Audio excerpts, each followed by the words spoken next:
नमस्कार दोस्तों, आप सबों का स्वागत है। बिहार बोर्ड मैट्रिक परीक्षा 2024 के लिए सामाजिक विज्ञान का आज निम्न में से कौन सा एक शार्क का सदस्य नहीं है। निम्न में से कौन एक शार्क का सदस्य नहीं है, तो इस प्रश्न का उत्तर आ जाएगा आपका ऑप्शन नंबर डी, बिल्कुल सही है। लेकिन ये शार्क क्या है, अब इसके बारे में समझते हैं। देखिए दोस्तों, यह जो है कि आप सभी जानते हैं कि हम लोग जो है कि एशिया महादेश में रहते हैं, कि दक्षिणी क्षेत्र में हम लोग एशिया महादेश की दक्षिण क्षेत्र में रहते हैं। तो दक्षिणी एशियाई क्षेत्रीय सहयोग यानी कि एक दूसरे को मिलकर के जो सहयोग करते हैं, सहयोग संगठन सार्क की स्थापना, यानी कि एक सहयोग संगठन जो बनाया गया उसको सार्क नाम दिया गया। सार्क की स्थापना 8 दिसंबर 1985 ईस्वी में हुई। इसका मुख्यालय काठमांडू में है। इसका मुख्यालय कहाँ है? काठमांडू नेपाल में है। तथा वर्तमान में इनके सदस्य देशों की संख्या 8 है। इनके वर्तमान सदस्य संख्या कितनी है? 8 है। और वह 8वां सदस्य है आपके सामने भारत, पाकिस्तान, नेपाल, भूटान, बांग्लादेश, श्रीलंका, मालदीव और अफगानिस्तान है। तो दोस्तों, आपको प्रश्न ऑब्जेक्टिव में बिहार बोर्ड में बहुत बार पूछा गया है कि सार्क संगठन का मुख्यालय कहां है, तो काठमांडू में। ये एक प्रश्न पूछा जाएगा आपको। फिर जैसे कि यही पूछा गया कि कौन सा देश सार्क का सदस्य नहीं है, तो आप सभी जान गए कि म्यांमार नहीं है, क्योंकि इनमें देख लीजिए 8 देश है और 8 देश में से म्यांमार आपको कहीं नहीं मिलेगा।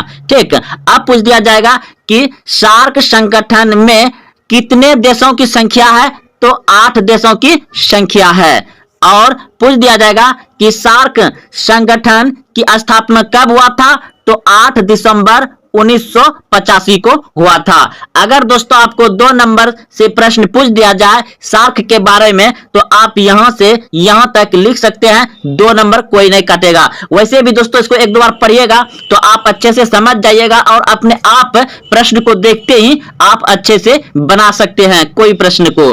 तो आप लोग इसमें देख रहे हैं कि कितना प्रश्न मिलेगा, कैसे ही पूछेगा तो आप आराम से बता सकते हैं। तो अब अगला प्रश्न है, देखिए इसमें डॉट डॉट हम समझा देते हैं कि भारत के किसके शासन काल में रेल और तार सेवा प्रारंभ हुई। इस बार प्रश्न पूछा गया था कि भारत के किसके शासन काल में रेल, डाक और तार सेवा की प्रारंभ किया गया था। 2023 में पूछा गया था, यानी अब की बार। तो दोस्तों आप लोग 2024 में देने जा रहे हैं एग्जाम, तो जितने भी हम बता रहे हैं आप उन सभी का अलग अलग एक कॉपी बनाइए और सभी को उतारिए प्रश्न को, और घर में भी 1-2 बार पढ़ना है। तो दोस्तों ऐसा मत सोचिए कि आपको यह सभी प्रश्न सिर्फ बिहार बोर्ड मैट्रिक परीक्षा में ही पूछेगा। आप जब इससे मैट्रिक के बाद किसी और एग्जाम में बैठेंगे ना, तो वहां भी पूछेगा, इसलिए जिसे पढ़िए बहुत अच्छे से पढ़िए। तो दोस्तों आप लोग को प्रश्न पूछा जाएगा, तो यहाँ पे प्रश्न है कि भारत में किसके शासन काल में रेल तार सेवा प्रारंभ हुई थी। तो इस प्रश्न का उत्तर हो जाएगा आपका ऑप्शन नंबर जो है कि सी, बिल्कुल सही है। हम इसका पूरा व्याख्या बताएंगे तब आपको समझ में आएगा, अभी आपको समझ में नहीं आ रहा होगा। तो देखिए, भारत में रेल और तार सेवा और डाक सेवा, जो डाक टिकट होता है, इन तीनों लॉर्ड डलहौजी के शासनकाल में आरंभ हुआ था। तो दोस्तों अब देखिए इसका जब पूरा व्याख्या देखिएगा तब आपको अच्छे से समझ में आ जाएगा। देखिए, लॉर्ड डलहौजी को भारत में रेलवे का जनक माना जाता है। तो लॉर्ड डलहौजी को भारत में रेलवे का जनक माना जाता है। इसी के समय में भारत में पहली बार 16 अप्रैल 1853 को मुंबई से थानों के बीच प्रथम रेलगाड़ी चलाई गई थी, जो कि 34 किलोमीटर था मुंबई से थानों के बीच। तो दोस्तों आपको इस बार भी पूछा गया था कि भारत में प्रथम रेलगाड़ी कब चली थी, तो 16 अप्रैल 1853 को भारत में प्रथम रेलगाड़ी चली थी। अब देखिए, इसी के काल में 1854 में नया पोस्ट ऑफिस एक्ट पारित हुआ। यानी भारत में कब पोस्ट ऑफिस जो टिकट होता है वह कब हुआ, तो 1854 में, जो कि एक दूसरे डाक द्वारा डाक के ऊपर जो टिकट चिपकाया जाता है वही। अब अगला है कि पोस्ट ऑफिस पारित हुआ और भारत में पहली बार डाक टिकट का प्रचलन हुआ। तो दोस्तों समझ गए। इसी के समय में कोलकाता एवं आगरा के बीच पहली बार बिजली से संचालित तार सेवा शुरू हुई। तो इसी के बीच में पहली बार यानी कि कोलकाता से आगरा के बीच बिजली से संचालित तार सेवा भी शुरू हुआ था इसी के शासनकाल में। तो दोस्तों आप लोग अच्छे से समझ गए होंगे कि भारत के यानी कि ये जो है लॉर्ड डलहौजी, भारत में लॉर्ड डलहौजी के ही शासनकाल में रेल लाइन बिछाया गया यानी कि रेल पटरी बिछाया गया। प्रथम बार रेलगाड़ी किसके शासनकाल में चला था? लॉर्ड डलहौजी के शासनकाल में चला था। इसी के सेम पोस्ट ऑफिस और तार सेवा दोनों यानी तीनों इसी के शासनकाल में हुए थे। तो आप इसे अच्छे से उतार लीजिए क्योंकि इसमें से प्रश्न आपको बिहार बोर्ड। अब अगला प्रश्न देखिए, प्रश्न है भारत का प्रथम उपग्रह छोड़ा गया था। भारत का प्रथम उपग्रह कब छोड़ा गया था? तो ऑप्शन नंबर सी बिल्कुल सही है। 19 अप्रैल 1975 ईस्वी को भारत का प्रथम उपग्रह छोड़ा गया था। उपग्रह, अब देखिए इसका समझते हैं व्याख्या। तो देखिए भारत का प्रथम उपग्रह आर्यभट्ट था। भारत का प्रथम उपग्रह कौन सा था? आर्यभट्ट। आपको प्रश्न पूछ लिया जाएगा कि भारत का प्रथम उपग्रह कौन सा था? तो आर्यभट्ट था। आर्यभट्ट को 19 अप्रैल 1975 को पूर्वी सोवियत संघ के प्रेक्षण केंद्र से अंतरिक्ष में छोड़ा गया था। यानी कि अपने देश से नहीं छोड़ा गया था, ये दूसरे देश से छोड़ा गया था। आर्यभट्ट को 19 अप्रैल 1975 को यानी कि सोवियत संघ के द्वारा छोड़ा गया था। पुनः भारत के दूसरा उपग्रह भास्कर 1 का परीक्षण भी 7 जून 1979 को सोवियत संघ से ही छोड़ा गया। तो दोस्तों आप लोग समझ गए होंगे कि भारत का पहला उपग्रह आर्यभट्ट था और कब छोड़ा गया था? 19 अप्रैल 1975 को छोड़ा गया था। कहां से छोड़ा गया था? तो सोवियत संघ रूस से छोड़ा गया था। अगला प्रश्न है, प्रश्न है कि 11 जुलाई को मनाया जाता है। 11 जुलाई को मनाया जाता है तो जनसंख्या दिवस। 11 जुलाई क्या मनाते हैं? जनसंख्या दिवस। और विश्व स्वास्थ्य दिवस कब मनाता है? 7 अप्रैल को। विश्व पर्यावरण दिवस कब मनाता है? 5 जून को। विश्व महिला दिवस कब मनाया जाता है? 8 मार्च को। और पृथ्वी दिवस कब मनाया जाता है? तो पृथ्वी दिवस मनाया जाता है 22 अप्रैल को। और बिहार दिवस कब मनाया जाता है? तो 22 मार्च को। अब देखिए इतना बता दें दोस्तों, आप लोग याद रखिए। यहां देखिए विश्व जनसंख्या दिवस 11 जुलाई को, विश्व स्वास्थ्य दिवस 7 अप्रैल को, विश्व पर्यावरण दिवस 5 जून को, और विश्व एड्स दिवस 1 दिसंबर को, और विश्व यानी कि अंतर्राष्ट्रीय महिला दिवस 8 मार्च को। बिहार दिवस कब बताएं आपको? बिहार दिवस 22 मार्च को, और पृथ्वी दिवस 22 अप्रैल को। तो दोस्तों आप लोग समझ गए होंगे। अब आगे बढ़ते हैं। देखिए यह प्रश्न जो है कि बहुत ही इंपॉर्टेंट है और यह 2 नंबर का ही प्रश्न है।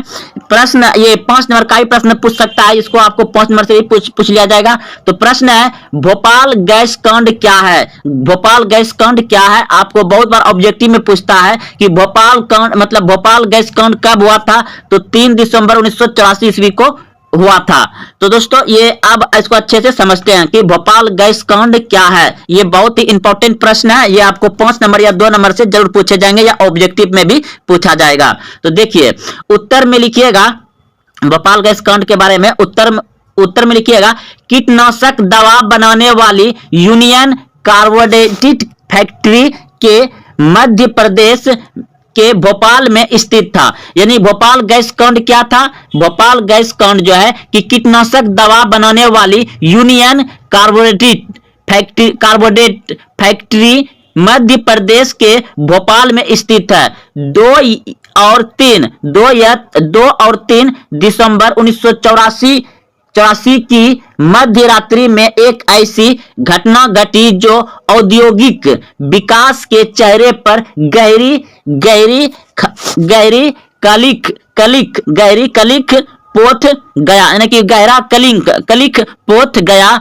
इस फैक्ट्री से मिथाइल आइसोसाइनाइड, यही प्रश्न पूछा जाएगा कि भोपाल गैस किस गैस के कारण हुआ था? तो याद रखिएगा भोपाल गैस कांड जो हुआ था किस गैस के कारण हुआ था? तो मिथाइल आइसोसाइनाइड के कारण हुआ था। आप लोग भी बहुत सारा ऑब्जेक्टिव में यानी कि अगर क्वेश्चन बैंक पढ़ते हैं तो वहां भी मिलता होगा। मिथाइल आइसोसाइनाइड हुआ था, उसका शॉर्ट नेम है MIC। नमक द्रव ताप बढ़ जाने से गैस में परिणित हो गया। गैस में क्या हो गया? परिणित हो गया और इसका रिसाव शुरू हो गया। रिसाव मतलब उसका मतलब इकलना, रिसाव होना शुरू हो गया।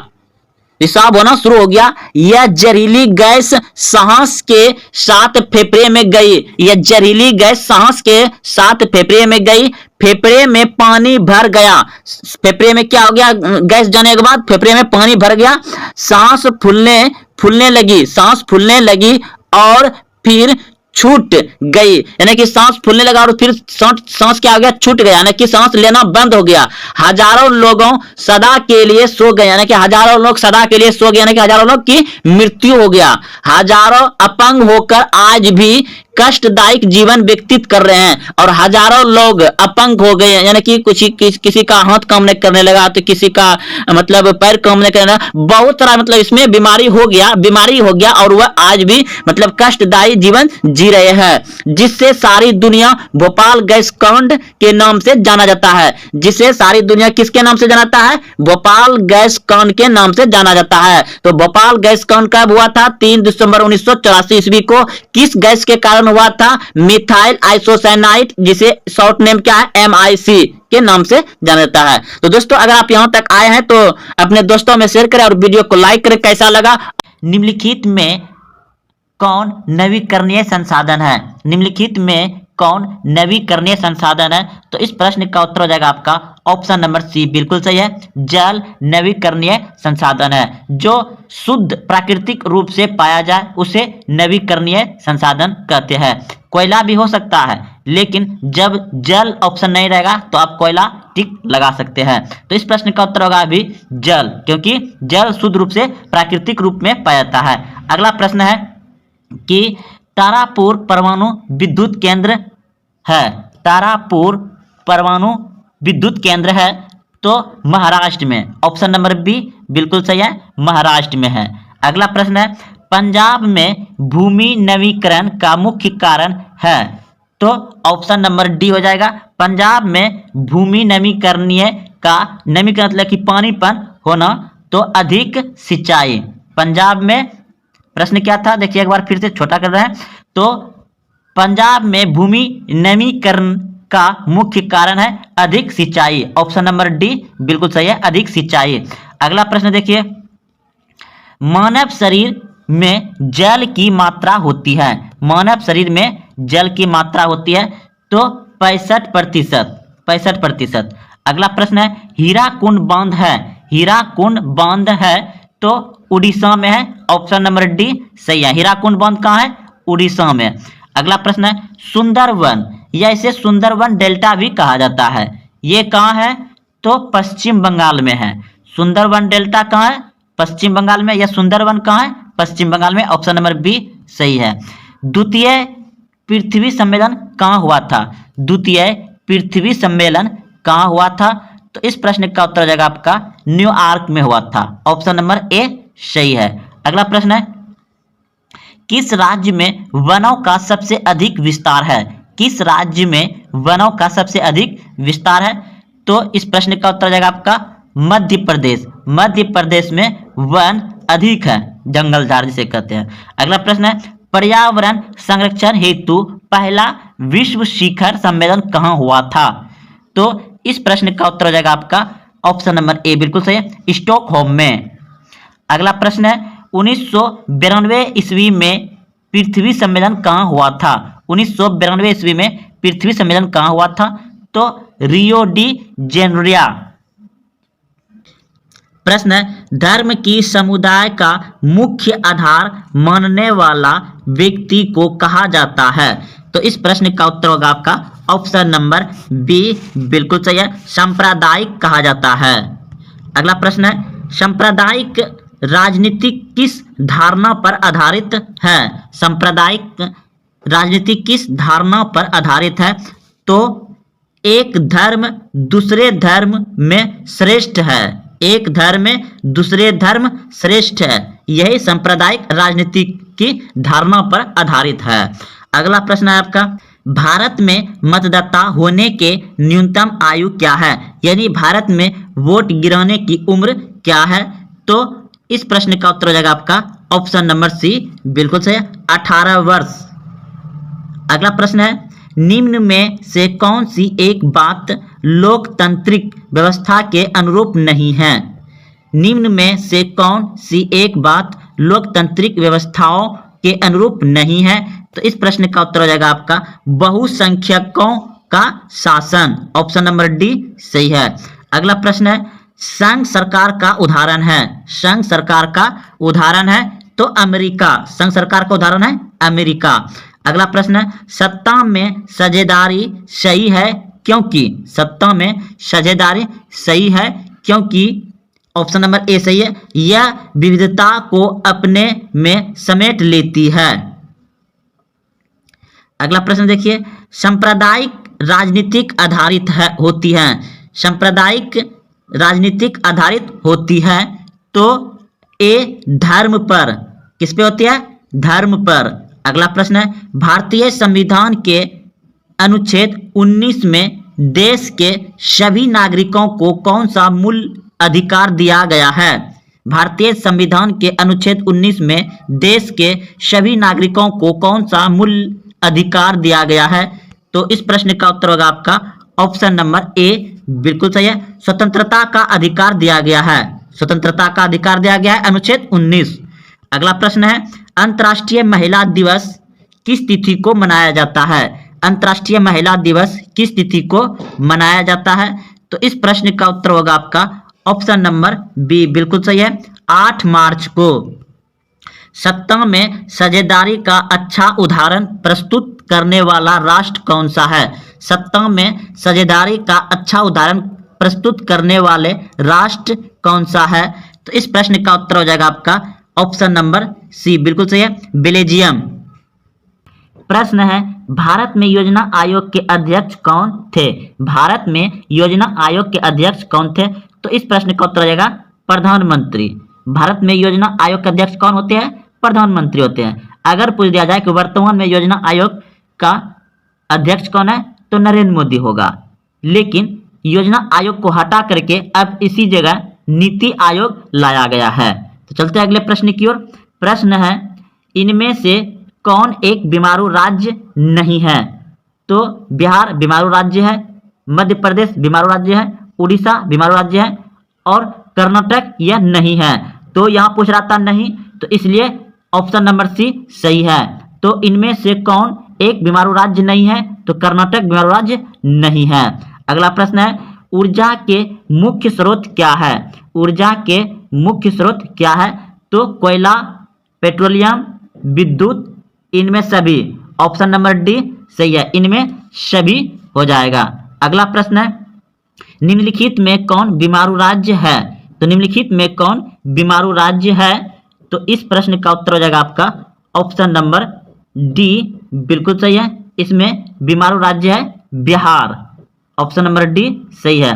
प्रश्न है कि योजना आयोग को भंग कर कौन सा आयोग बना? ये शुरू में ही बता चुके दोस्तों कुछ ही देर में। योजना आयोग को भंग कर कौन सा आयोग बनाया गया है? तो इस प्रश्न का उत्तर हो जाएगा आपका ऑप्शन नंबर ए बिल्कुल सही है, नीति आयोग बनाया गया है। योजना आयोग को भंग करके कौन सा आयोग बनाया गया है? NITI Aayog. Option number A सही है। अगला प्रश्न है राष्ट्रीय विकास परिषद का गठन कब हुआ था? राष्ट्रीय विकास परिषद का गठन कब हुआ था? तो इस प्रश्न का उत्तर हो जाएगा आपका ऑप्शन नंबर सी 1952 ईस्वी में। 1952 ईस्वी में हुआ था। बिहार की जनसंख्या 2011 की जनगणना के अनुसार कितनी है? तो इस प्रश्न का उत्तर हो जाएगा आपका ऑप्शन नंबर बी बिल्कुल सही है। प्रश्न है बिहार के विकास में एक बहुत बड़ी बाधा है। बिहार के विकास में एक बहुत बड़ी बाधा है। बाधा यानी कि रुकावट है जो बिहार को आगे नहीं बढ़ने देता है। तो वह क्या है? बाढ़। बाढ़ से बिहार में बहुत हानि होता है, जान माल की हानि, गांव देहात पूरा बाढ़ में बह जाता है, रोड सड़क। तो इस प्रश्न का उत्तर आ गया बाढ़। अगला प्रश्न देखिए प्रथम पंचवर्षीय योजना शुरू हुआ था। प्रथम पंचवर्षीय योजना शुरू हुआ था तो 1951 में। ऑप्शन नंबर सी सही है। अगला प्रश्न है निम्न में कौन प्राथमिक क्षेत्र कहा जाता है? निम्न में कौन प्राथमिक क्षेत्र कहा जाता है? तो कृषि को प्राथमिक क्षेत्र कहा जाता है। कृषि, पशुपालन, ये सभी जो कि प्राथमिक क्षेत्र हैं। और द्वितीय क्षेत्र हो गया आपका उद्योग। द्वितीय क्षेत्र हो गया उद्योग। तृतीय क्षेत्र हो गया आपका सेवा, तृतीय क्षेत्र सेवा। तो आपका प्रश्न था निम्न में कौन प्राथमिक क्षेत्र कहा जाता है, तो कृषि और पशुपालन होगा।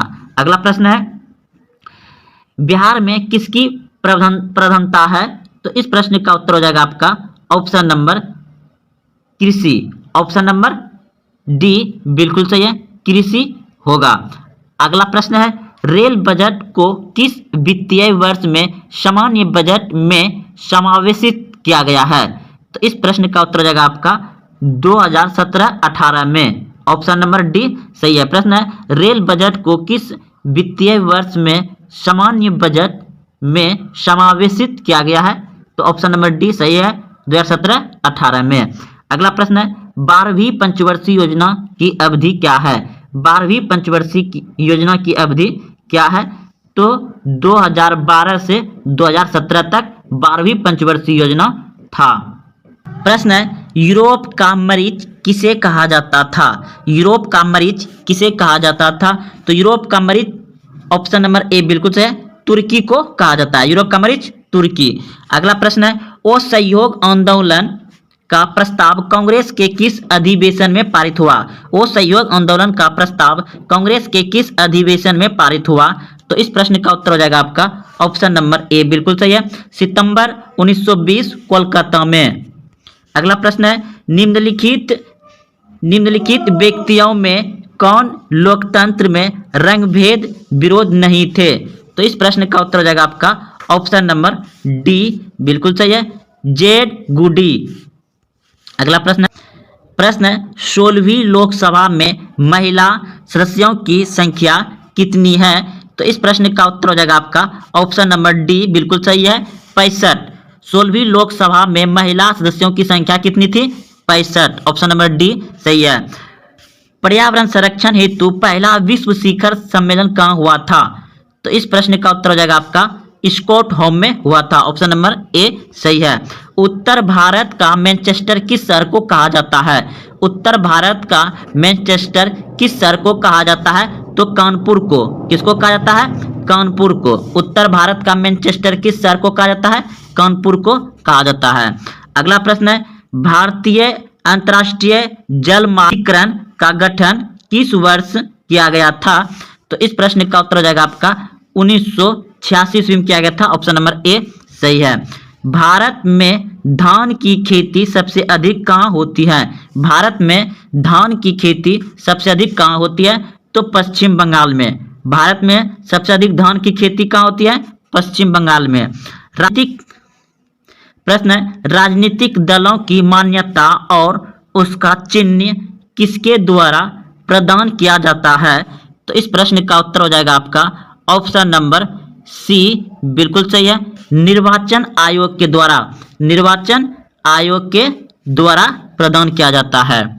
अगला प्रश्न है भारत में लोकतंत्र की क्या चुनौती है, भारत में लोकतंत्र की क्या चुनौती है, तो इस प्रश्न का उत्तर हो जाएगा आपका ऑप्शन नंबर डी सही है, इनमें सभी।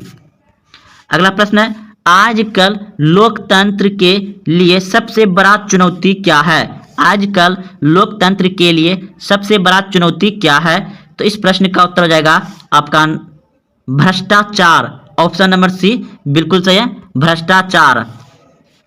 प्रश्न है संजय गांधी जैविक उद्यान किस नगर में स्थित है, संजय गांधी जैविक उद्यान किस नगर में स्थित है, तो इस प्रश्न का उत्तर हो जाएगा आपका ऑप्शन नंबर डी बिल्कुल सही है, पटना में। संजय गांधी जैविक उद्यान किस नगर में है, पटना में। अगला प्रश्न है नदियों में बाढ़ आने का मुख्य कारण क्या है, नदियों में बाढ़ आने का मुख्य कारण क्या है, तो इस प्रश्न का उत्तर हो जाएगा आपका ऑप्शन नंबर डी बिल्कुल सही है, इनमें सभी।